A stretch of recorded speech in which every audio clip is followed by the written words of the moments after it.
1, 2, 3. And now new with Zoom, you have to okay that, I believe. If it's being recorded, you have to hit, yep, everyone's seeing their screen. Yep. Welcome, everyone, to Is Your Body the Key? Is your body the key? I'm Dr. Glenna Rice, and I've been doing Access Consciousness for way too long to even count, because I'll age myself quite a bit, if I say. And I've been teaching the 3-day body classes for I think about 11 years now, and I teach energetic manual therapy along with many other classes. I'm certified in a lot of stuff, and I've been traveling the world doing classes. And now Europe's opened a bit, and America's opening up, and lots of places. So I'm doing a little Europe tour coming up, and some classes here in San Francisco. I'm really excited. And thank you everyone who has joined and registered and signed up for this class. The numbers blew my mind. It's like, wow! Thank you for wanting to hear me speak about bodies, which is kind of my favorite thing to speak about. And your questions and what you want to know will be how this call goes. It'll be about 45 minutes, I'm kind of thinking. And I know there's some questions that have been written in, and you can write into the chat, or you can in your language that you're listening to, because I know we have Polish, Czech, and German right now, and it will be later translated into Japanese. You guys are sleeping right now in Tokyo, Japan, wherever you live in Japan. So you can write in questions, and then your translators can speak to me in English and let me know what you're asking. And any of you guys that are on the panelists right now, if you have a question for me, please pop off your mute and let me know what you want to know about bodies. So the topic is the body is your key, which is something that's kind of new. So Access Consciousness, if you are brand new to this, if you just popped on like, what is this? Is an amazing body of tools. It's a real pragmatic way to create more ease in your life, to create a greater life, to get rid of those things that drive you crazy, that you wish weren't limiting you. They're just really easy, amazing, and weird tools that we use. So you may hear me saying this crazy pod POC statement if I do clearings during this call. I'm not going to go through it because there's a really great website translated in a whole bunch of languages called theclearingstatement.com. Maybe one of you guys could write that into the chat, theclearingstatement.com. You can go to and find out everything. So just, kind of let your mind go. Access isn't about thinking, it's about awareness, which is a really different energy. We love to think. Thinking is really fun. I like to say, we are mental masturbators. I'm one of the best to have a brain that doesn't stop. But awareness is a much greater energy. Awareness gives you more information. It's through awareness that we get the information we can use to change things that limit us. And this is including our body. So a lot of what I do is in the workshops that I teach is to allow you to start to have a greater awareness of what your body knows. Most of us go through this life in this reality, imposing things onto our body, forcing our body to do the things it's supposed to look normal, to act normal, to have the normal shape and form. We impose these things on our body from force or control or confusion sometimes, because we just don't know what else to do, and no one's giving you a different tool. So in Access, and the work I do is to really allow you the possibility to improve, increase, and have more awareness of what your body knows. Because your body, when things are going funky with it, actually is the key to allowing you to have the information that can change it.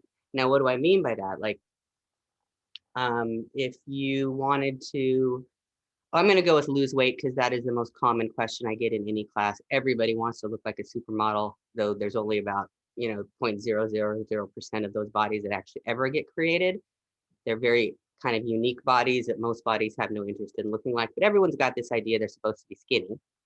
So losing weight is a huge question. I don't know of a class I've ever taught, and let's say I've taught 1 to 2 to 3 classes in the around bodies every month for 11 years. So, and before that, I was a physical therapist from way back. So this is a common stressor we have in this reality about wanting to look a certain way and look normal, whatever the heck that is. If you can show me a normal body, I'll give you $1 million. Because So there is a question. There's a question actually from Polish chat regarding okay, this topic. let me go with the not so I don't lose topic, because I'm kind of ADHD and I'm all over the place. So you want to look normal, which is not going to be ever possible. Who actually wants to be normal? Like truth. Do you truly want to be normal or have a normal body in this reality? Everything that just brought up, we're going to do our first clearing right now, because it just was everything that just brought up. You guys want to destroy and uncreate everything you've ever decided or concluded about your body that it's supposed to be normal. We destroy and uncreate all of that. Right, wrong, good and bad, pot and pock, all nine shorts, boys and beyonds. But let's say you wanted to lose weight. So you look up diets. You know, oh, if I eat less and I exercise more, there you go. That's the way to do it. I'm going to do this, and I'm going to go starve myself. And everyone has a lot of fun doing this. And I'm sure most of you have done something like over-exercise, underate, or just made yourself wrong because you weren't exercising as much as you heard you were supposed to, or eating way more than you heard you were supposed to lose weight.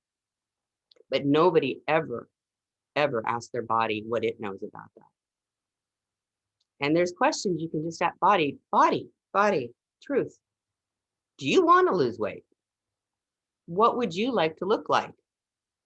If your body is lovely and voluptuous, and that's what creates the most in your life, I mean, that's what pulls the man in, that's going to create the greatest relationship you've ever had, because he loves to have a body that's not skinny.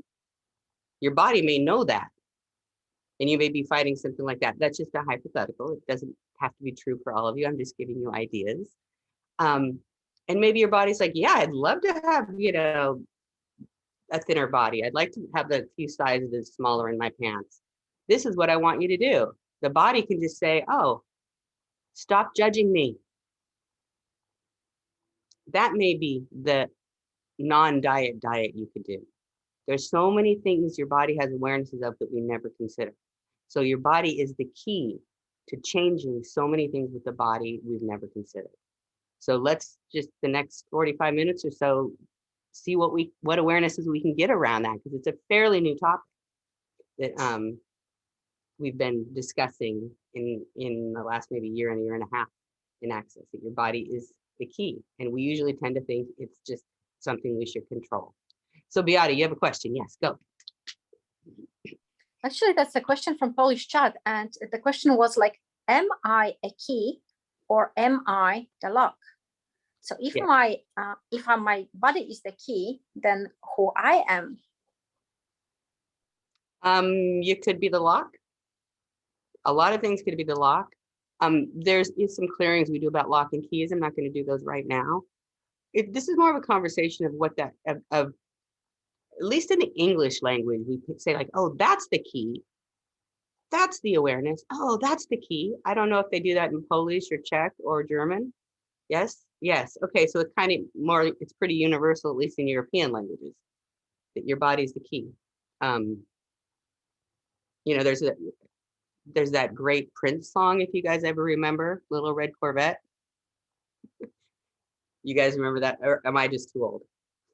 Prince, Little Red Corvette, where he says, come on, give me your key, because I'm going to try to ride your little red love machine, but give me your key.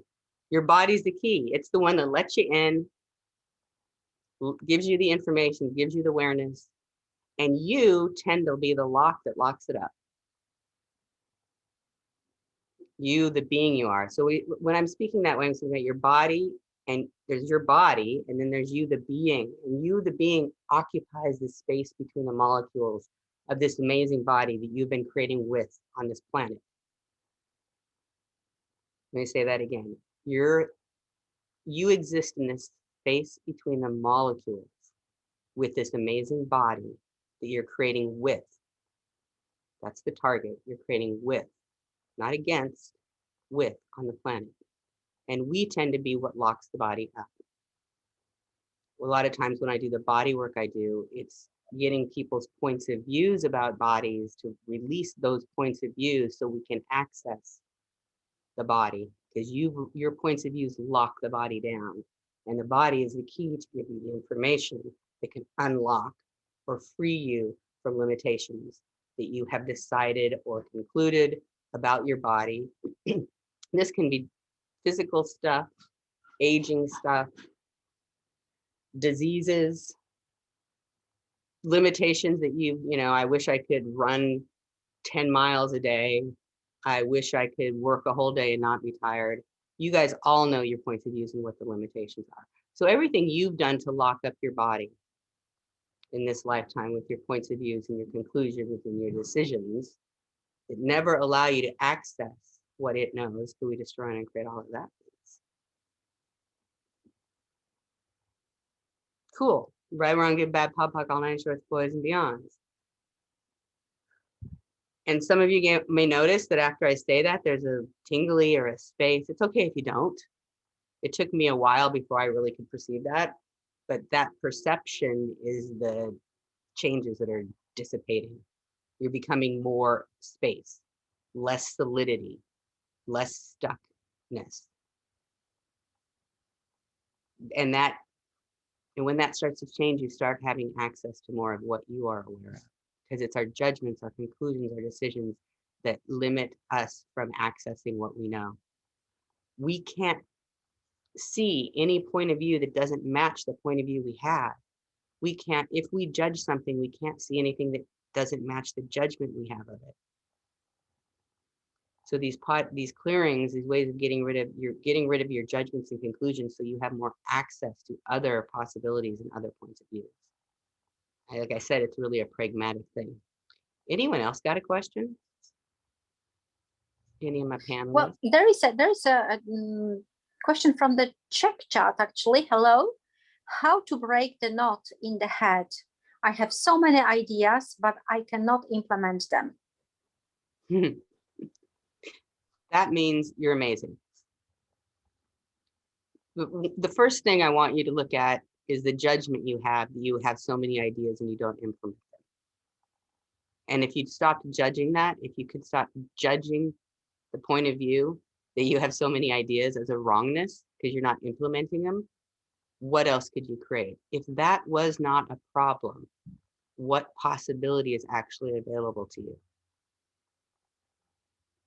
Now, what I've seen, like I have that, my kids have that. Most of the people I play and hang out with and come to my classes have a billion ideas.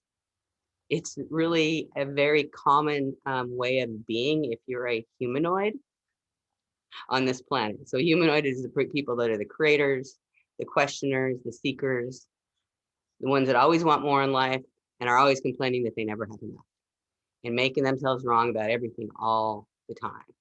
So you're the idea makers. One of the things you can do, and this is actually from a lot from the Joy of Business classes, and it's something Gary Douglas, the founder of Access, has spoken about extensively over the years, is write down your ideas. Get a little idea book. Get this book and write down all your ideas, crazy as they are, just write them down. No point of view, just write them down. And then ask them to let you know when it's time. When is it time? Is it time? Is it time? Is it time? What do you require? What can I contribute to this idea now?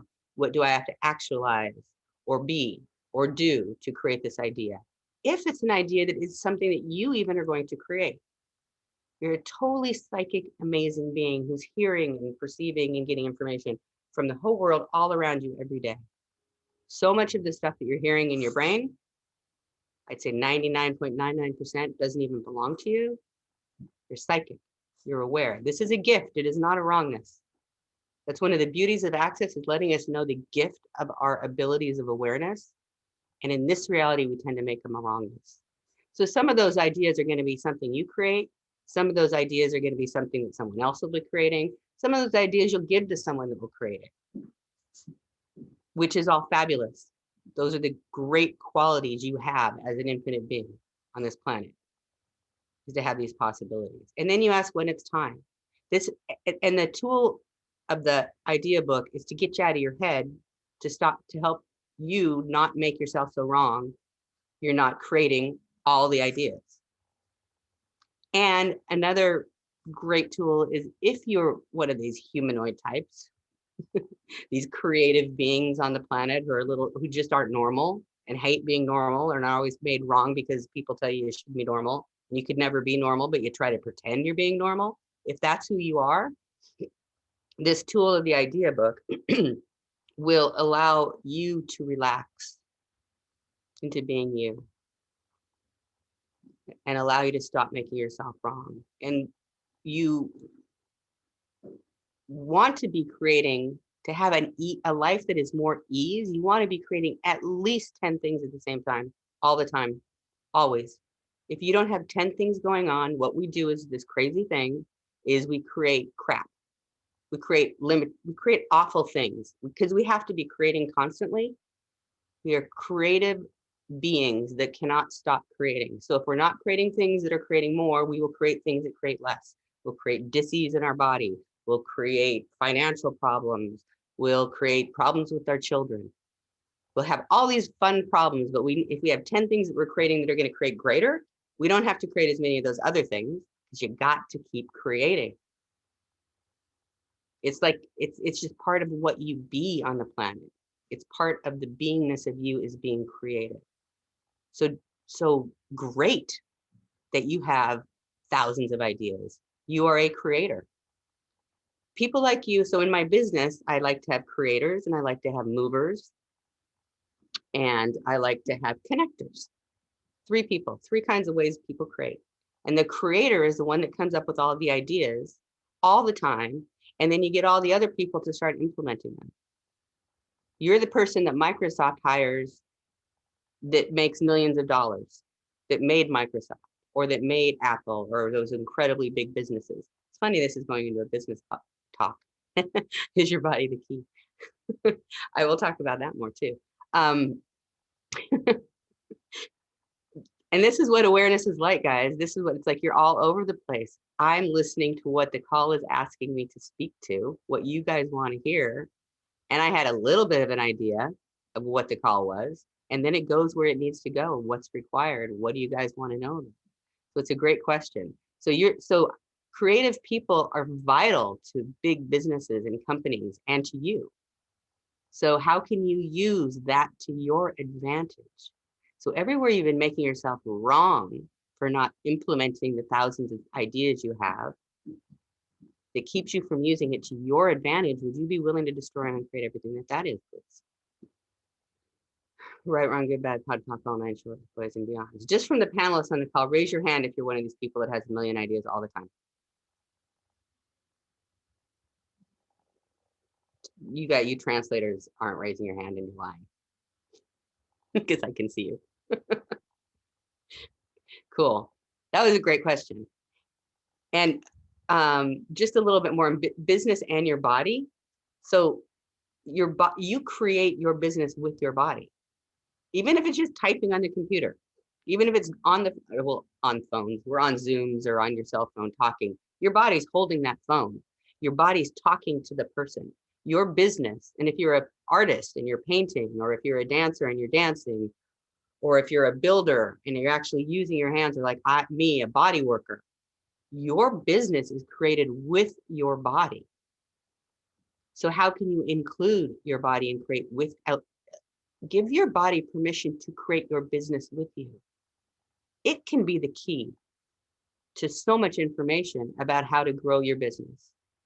Ask your body, this is a story I often tell. I fly, well, I'm about to start again. But I fly around the world, 20-hour flight, sometimes to India. I have to say, I'm like, body, are you cool with this? We got to fly to India. That's where we're going to do classes. How you doing with that, body? Are you going to be good? What do you need? How can I help you? Should we make sure we upgrade? If we don't upgrade, are you going to be okay? I check in with my body because it's the one flying. Me as an infinite being, never have to get on an airplane without a body. Only with a body do I ever fly on airplanes. And funnily enough, interestingly enough, my body's always said, yeah, we got this. This is what we do. This is what we create. So everywhere you have excluded your body from your business, can we destroy and create everything that is?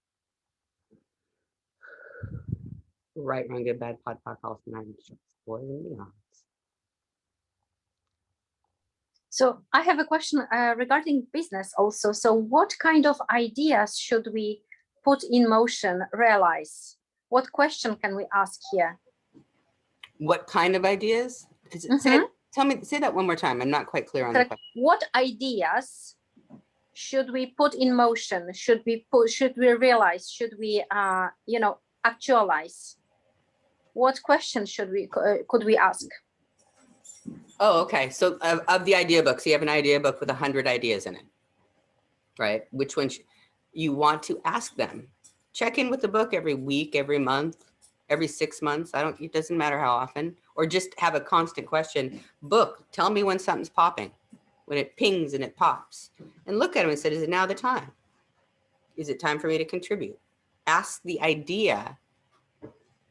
And in this place, the idea would be the key to the information, but ask the idea.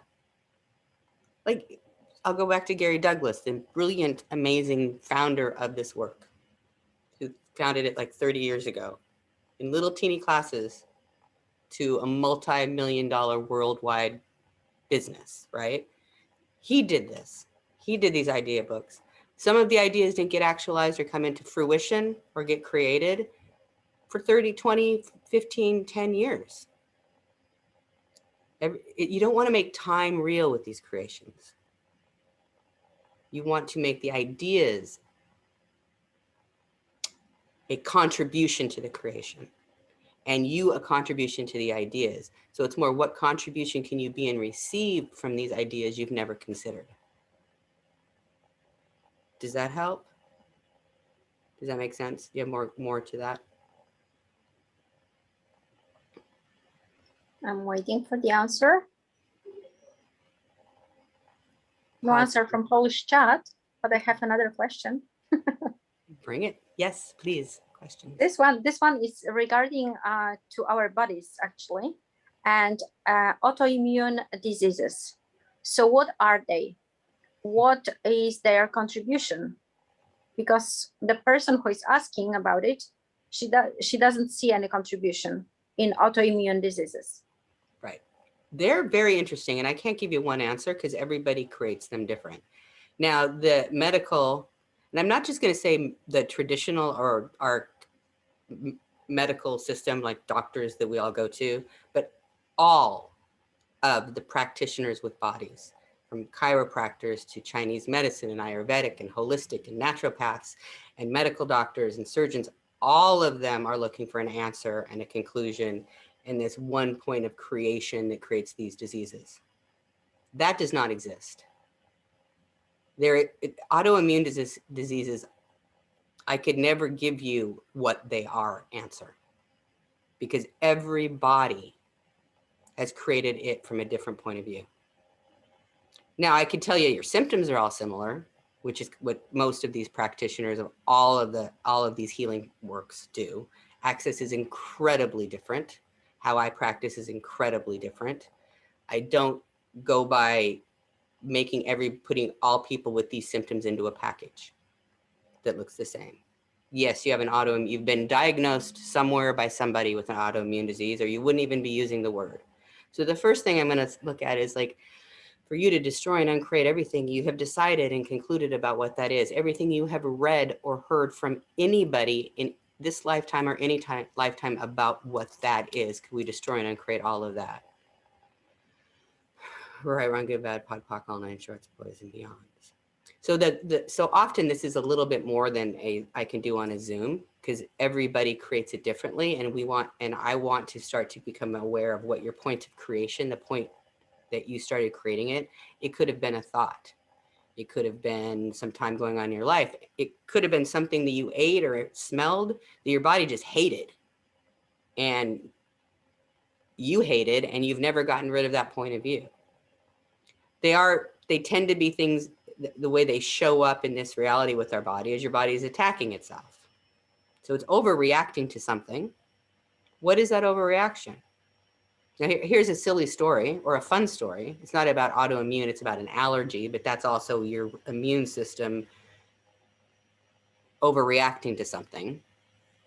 This person came to one of my classes with a terrible, terrible allergy to grass, which you probably only see that in countries where people cut a lot of grass and they have lawns, which would be most of Europe and America.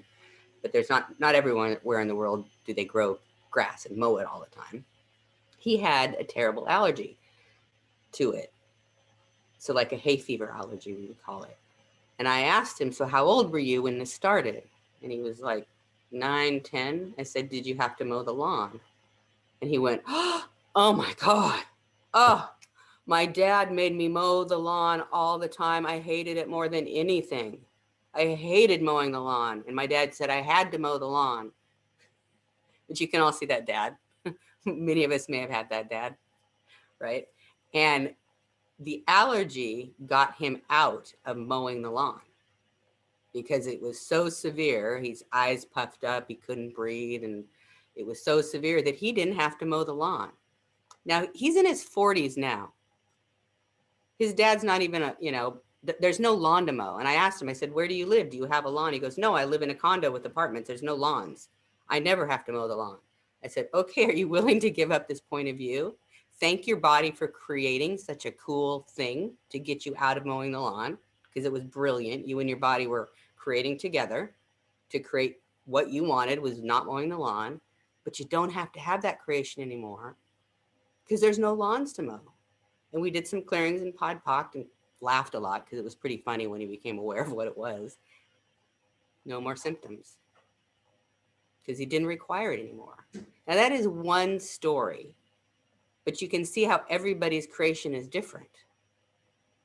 If you have these autoimmune, like fibromyalgia is an autoimmune disease, there's so many different categories of it if you're doing medical diagnosis.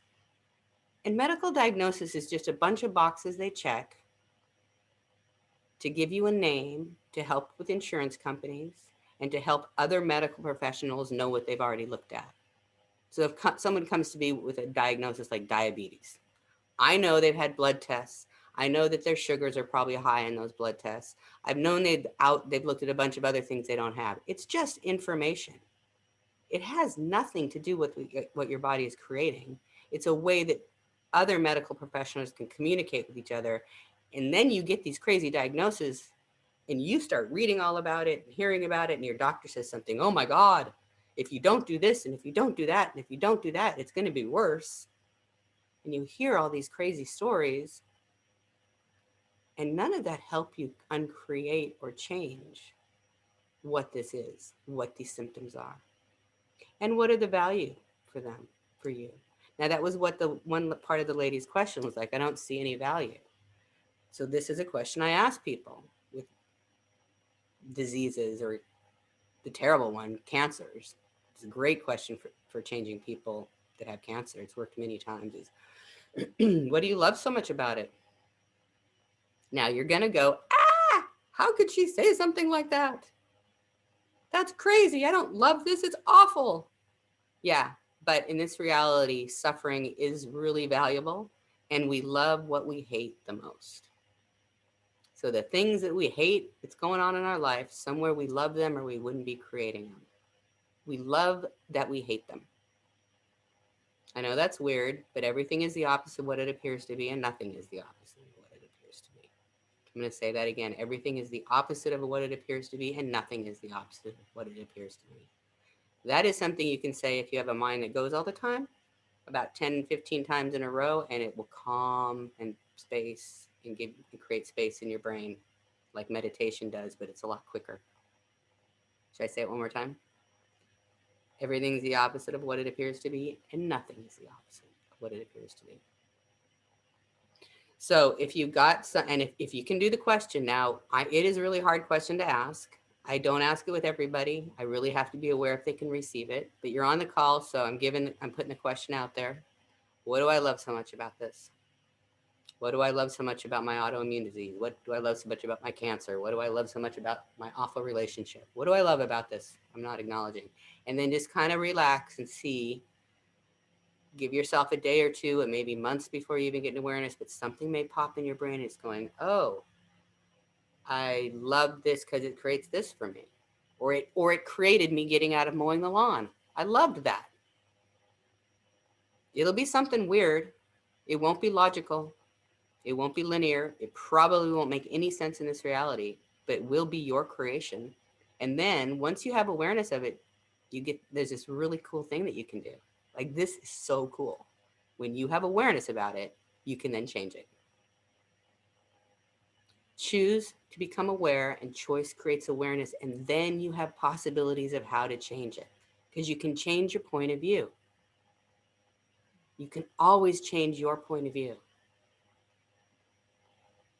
I had a point of view once that I hated and would never, ever speak in public. Never. I had to do a few lectures in college, and I went to school a lot, and I got out of every kind of a speaking thing I could ever get out of. Hated it, would never do it, wouldn't even consider it. Did about 6 months of Access, and someone said, hey, you want to be on my radio show? And I went, yeah, that sounds fun. My point of view, which was a huge limitation, which I loved because I didn't have to speak in public with my total anxiety disorder about it, was gone. And now I speak to Zooms with hundreds of people, and I travel around the world and have classes with hundreds of people. And if I'd kept that point of view, which I loved, because I'd fight about how much I hated that.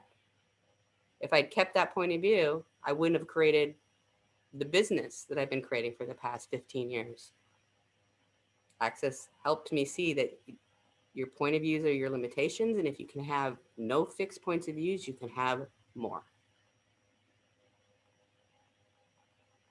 Hold on, everything that just brought up, I don't know what that energy is, but everything, all your fixed point of views that you just want, you're like, now, let's go. Right, wrong, good, bad, pod, poc, all nine shorts, boys and beyonds. Yes, Beata, you have another? Oh, how awesome is that? Thank you very much. So definitely call for me. So there is also another question regarding these autoimmune diseases, and because they are the illnesses, right, of bodies, and regarding the self-aggression, because a person is asking, what can I do to be not self-aggressive, having autoimmune disease? Okay, so I'm going to say the word illnesses of bodies is not something I ever use. I will use dis-ease. That's English. This may not translate as well, because in English, it's not ease, disease. It's Latin-ish. So does it translate it all into your languages? Sorta, yeah, a little bit. Okay, it does into German. So I tend to more use that because you're having unease with something about your body. Okay. What was the second half of the question? Oh, fighting herself. She's fighting herself. Right. Okay. So that is a lot of the a pretty common kind of a metaphysical, new age, new health, naturopathic way people speak about autoimmune diseases, is that your body's fighting itself. Okay. Doesn't tend to, from what I've seen over the years of working with people, create the change that you would hope it would change by changing that point of view. It's a creation that somehow was valuable to you at some point and is no longer valuable. Or it may not be yours. You may have created it from someone else's point of view. It could have been something you like mimicked from your family members. If you have a lot of family members that have it, like I've seen people that have rheumatoid arthritis, which is an autoimmune disorder. It's an arthritis. It's from an autoimmune. That's how they speak of rheumatoid arthritis, which is different than arthritis from overuse. Like when you get knee pain and you get older, different kind of a, where they created it because they looked at grandma's hands when they were a little kid and went, I never want to have hands like that.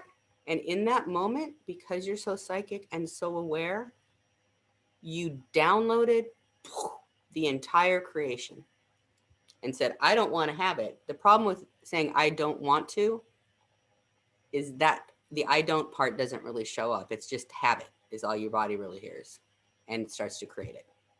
It can be that weird, so it may not be yours. This is why this is really not a, I can't give a blanket, how do you change autoimmune disorders for one person on a call?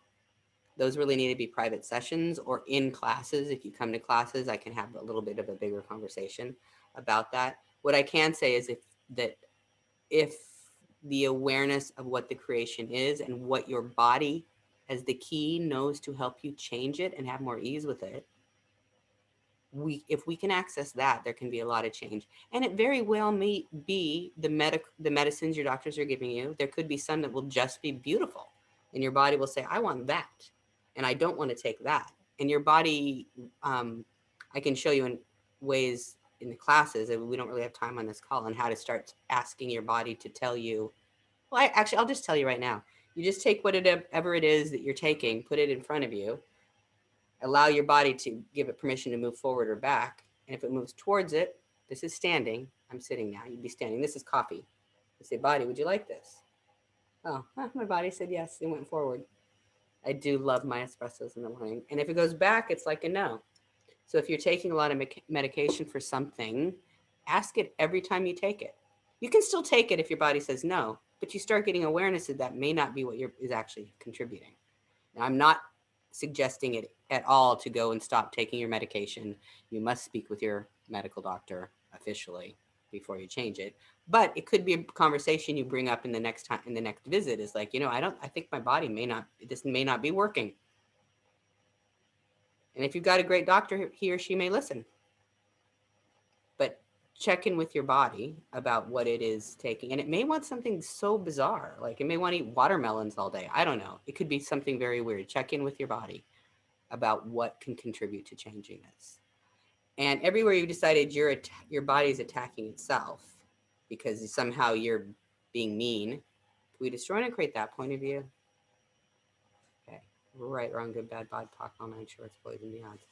Now let me give a little plug for the body classes, which are coming up. And there's 3-day body classes all over the world. There's so many of us practitioners now. There are many body processes, and also in the foundation class, that will help your immune system. So there's body processes that actually are for your immune system. So autoimmune is, your immune system is just, it's overreacting, it's underreacting, it's being bizarre, it's creating something you're asking for that you're not aware of. Whatever that is, there are body processes that have contributed immensely to people with these, and people with autoimmune stuff and fibromyalgia and myofascial pain syndromes, which are all kind of in the same category. Lyme diseases, these are all kind of the blanket diagnoses you get with a lot of these symptoms. That the body process, going to 3-day body classes, doing the body processes, have completely eliminated their symptoms. I have seen that way more than one time. I'm not saying it heals stuff. Claims like that aren't allowed, but I've seen massive change for people, especially in their symptoms or just the ease with it. So I will always recommend, if you can, get to a body class or a foundation class or body class trades. Once you've taken these classes, you can go to trades, which are all over the world. I think we're in 150 some countries. I didn't even know there were that many countries on the planet, but there are. So there are practitioners everywhere. There's the other one is getting your bars run, which if you guys want to know more about that, go to accessconscious.com and click on the bars link, or probably /bars/body class. It's all on the Access website. You can find more information, and you can look up facilitators in your neighborhood. Also,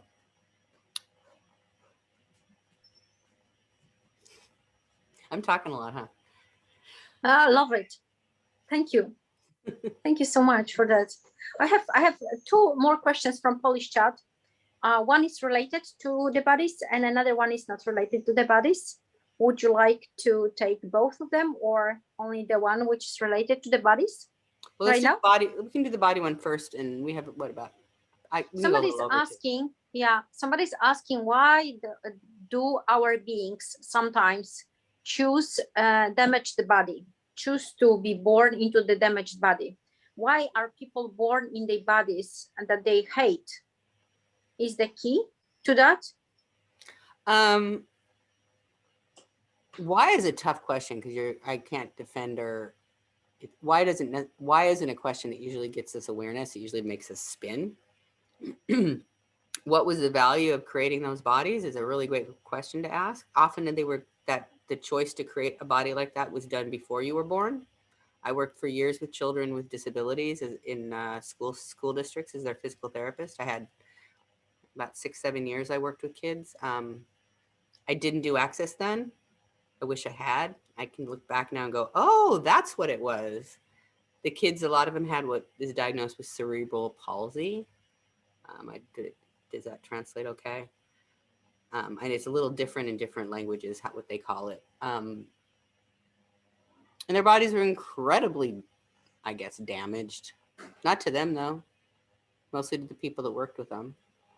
They were always interesting creations with the family. And I worked with some people now as adults, and a lot of the damage that they still had, if you want to call it that, which is not what it is, when they took actually was through my energetic manual therapy classes, where I've had few people show up.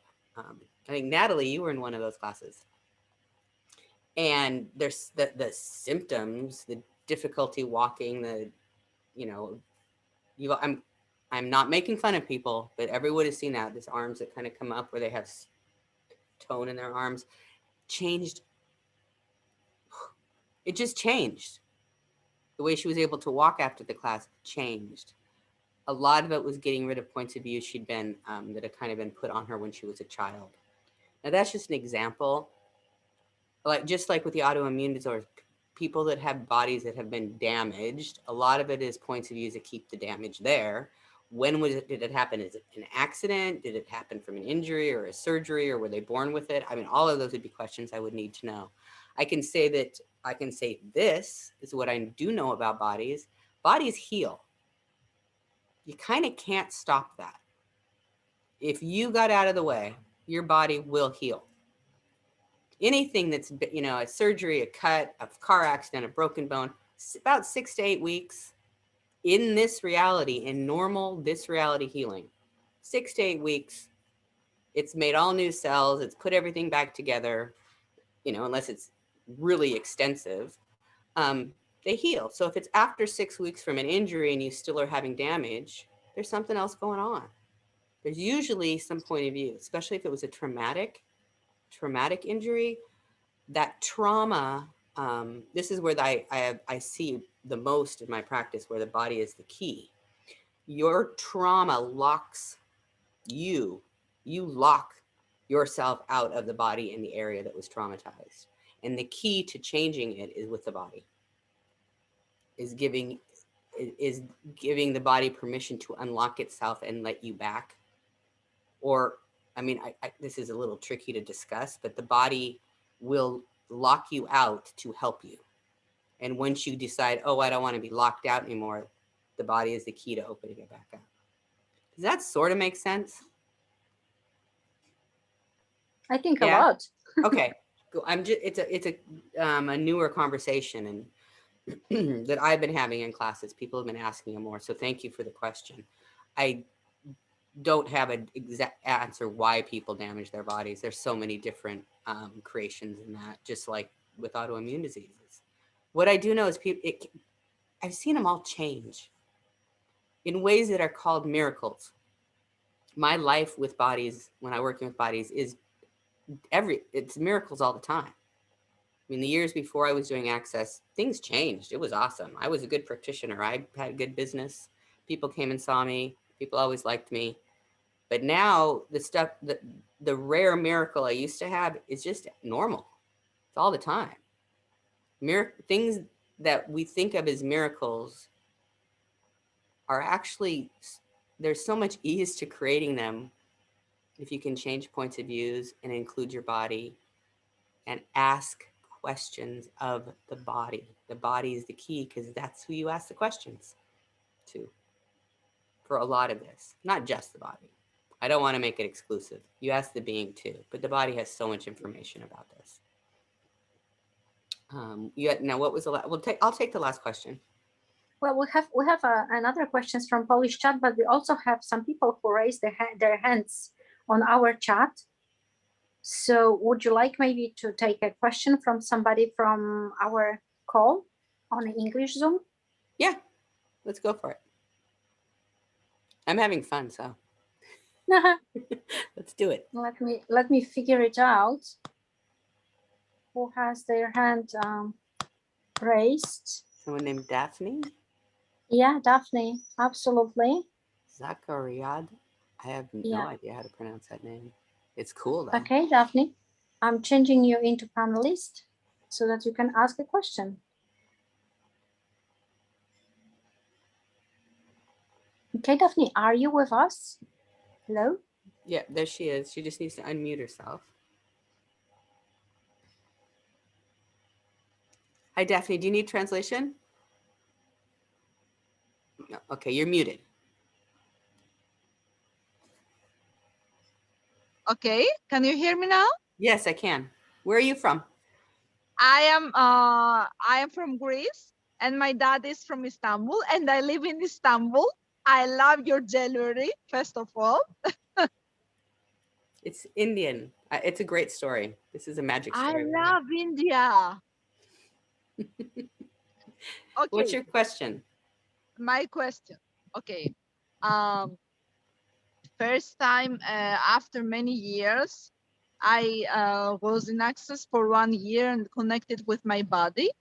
But the time I was doing foundation and all this, my sugar level of my body is got up. And although I am going to do body processes and I do very, I ask my body sometimes, you know, for example, the other part of my life went more and more good and explode. When you ask a question and something doesn't change, where do you find you have to be patient? I am not, because I see all the other things in my life with access to explode and I would like, and I say, oh, come on, buddy, come on, please, please, please. And I can't be wait. I can't be wait, my beautiful Glenna Rice. Rice, yeah. Yes. What can we do when we don't have feedback from our bodies? How can we be patient? Okay, so a couple of things I'm going to say is, one, can you uncreate and destroy the point of view that you don't have feedback from your body? Because right now the point of view that you have that you don't have feedback from your body. Is that true? Yes. Is it true? No. No. Thank you. Okay, so that point of view, because you know that you're sitting here looking at a Zoom. Your body lets you know that. You know your hair is around your neck. You know that. You can perceive that. You can perceive the chair you're sitting on. Okay, so everywhere you've decided you don't have feedback from your body, could we destroy and uncreate all of that? Yes. Right, wrong, good, bad, pod, poc, all nine shorts, boys and beyonds. And then you just want to ask for more. What would it take to have more awareness of my body? What would it have to perceive more of what my body knows? What do I have to be and do different to receive more information from my body? And be grateful for what you do have. Okay, that's one thing. Now the other is patience. That is a humanoid thing. We never have patience. But with patience, you're making time real. What? Can you say this again? You're making time real. You're the effect of time, right? Because it doesn't happen instantly or within 24 hours or 48 hours, then it's wrong. Okay? Time is a creation. And for creations to come to fruition, they require to do what they have to do, which may take years or months within our time frame. They don't have that point of view. So everywhere you have made your life the effect of time, and you've decided that was impatience and that you weren't patient enough, could we destroy and uncreate it all? Yes. Right, wrong, good, bad, pod, poc, all nine shorts, boys and beyonds. And what that does, the difficulty with saying I'm not patient enough, is that you miss, because it's the point of view, you miss everything that you're already that is in the process of creating the change. Yes. And you aren't able to contribute to it because you decided it didn't happen fast enough. Okay. Yes. So just acknowledge impatience is something we want it now. We want it now. And that's a function of time. What else can I be and do different to contribute to this creation? What else is required? What else can I do different, be different? Body, what else do you know? Body, I am stupid and I don't hear you very well. Can you tell me in another way? And can we uncreate and destroy everywhere you've decided that your blood sugar being higher is a problem? Yes, yes, yes, yes. Okay, everywhere you've decided it's a problem. Anyone else on this call? There's more than one of you. I get that. It's pretty loud. Can we destroy and uncreate all of that? Right, wrong, good, bad, pot, pock, all nine shorts, boys, and beyonds. The medical profession that diagnoses diabetes has no idea what normal blood sugar levels are for a humanoid body. They don't know. What is normal for your body? It should go up and down all day long. You should eat something sweet, it should go up and then it should go down. Maybe sometimes it likes to stay up because it knows something. If you've decided it's a problem, it's very hard to see what you can do to contribute to changing it. Yes. Okay. And you only know it's high, I'm assuming, is because you went to a doctor and they took your blood test, yes? Yes. But this was a contribution because I say that I don't miss so much sugar. It was psychologically. When I asked my body, do you want really, really sugar? If you want really, we can go and eat. It was, I don't know. Sometimes, no, I know. Sometimes it was, I would like to have the taste. It's not I want to have it all. Just the taste. Okay. I'm going to interrupt. Everywhere you've decided sugar is a wrongness for your body, can we destroy and create that? Yes. Right, wrong, good, bad, pod, pock, all nine shorts, boys, and beyond. So this is the last thing I will say before we end the call. Sugar is a requirement for your body. Without sugar, your body dies very quickly. Very quickly. Sugar is an Really? essential nutrient for your body's survival. Without sugar, you got hours to live. You go into a coma without sugar. You've all heard of athletes who get, or diabetics who give themselves too much insulin. They're in the emergency room, or they need to get a Coke or sugar into their body instantly. Without sugar, your body cannot survive. It requires sugar, it requires salt, and it requires water to live. Without water, you die. Without salts, you die. Without sugar, you die. So it is a bit of a confusion to your body if you are telling it the one of the three ingredients for it to maintain living is bad for it. How much confusion does that create in a body? It has to have sugar or it will die. And then you're telling it if it eats sugar, it's a problem and it will die. What does your body do with it? I don't know. It's a very strange, like everybody does something different. But I would love to have that point of view out there more in the world. Sugar is a requirement for life, as is oxygen, as is water, as are salts. So everywhere you've judged sugar as a poison or a wrongness, can we destroy and create all of that, please? Yes. Or water. Let's add water and salt in there too. Right, wrong, good, bad, pod, pock, all nine shorts, boys and beyonds. Now your body is the key to knowing how much sugar it requires to live. Start asking it. Body, do you want sugar today? How would you like your sugar? Do you want an apple? Do you want a candy bar? Do you want a really expensive piece of chocolate? Thank you so much. Ask your body, because it knows when, where, and how to get its sugar and how much it requires. And only take a few bites and keep asking it. Sugar tastes wonderful because it's required for life. Bodies are designed to love it. So we make sure and have it because if we don't, we die. It also likes salt and it likes water. But it should be pleasurable. Now, this is one I love to say. So you've all been thirsty once in your life, I'm assuming. You've been thirsty, right? And you've got a glass of water and you drank it. How did that feel, Natalie? When you're really thirsty and you drank a glass of water, was that like nearly orgasmic? That's what eating should feel like. If you're eating sugar and it tastes like that, your body's telling you. Your body is the key to telling you. It's letting you know this is awesome. I'm thirsty and you gave me water. Oh, I need sugar and you just gave me something sweet. I need salt and I just ate that salty potato chip and it's never tasted better in my life. If that's what it feels like when you're eating, you're creating with your body.